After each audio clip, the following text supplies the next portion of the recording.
আজ থেকে প্রায় 1000 বছর আগে ভারতের এক রাজ্যে বাল বংশের রাজা শ্রী হরিদাস পাল, যিনি বালের রাজা পাল নামেও খ্যাত ছিলেন, ওনার রাজ্যের পাদপুর গ্রামে এক গরিব কৃষকের বাড়িতে শ্রী পাদেশ্বরী দেবীর আশীর্বাদে জন্মগ্রহণ করেছিল এক মেয়ে। মেয়েটি যখন পা দেয় তখন সবাই কাঁদে। গন্ধে নয়, মেয়েটির পাদের এত শক্তি যে মেয়েটি যখন পা দেয় তখন একটি তীব্র শব্দের সাথে বিস্ফোরণ ঘটে।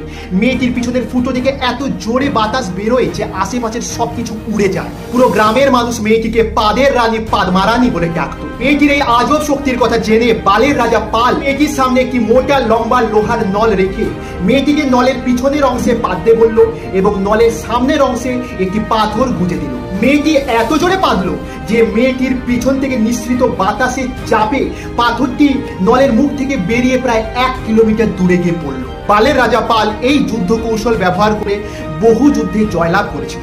চীন এই যুদ্ধ কৌশল দেখে প্রথম কামানের আবিষ্কার করেছিল।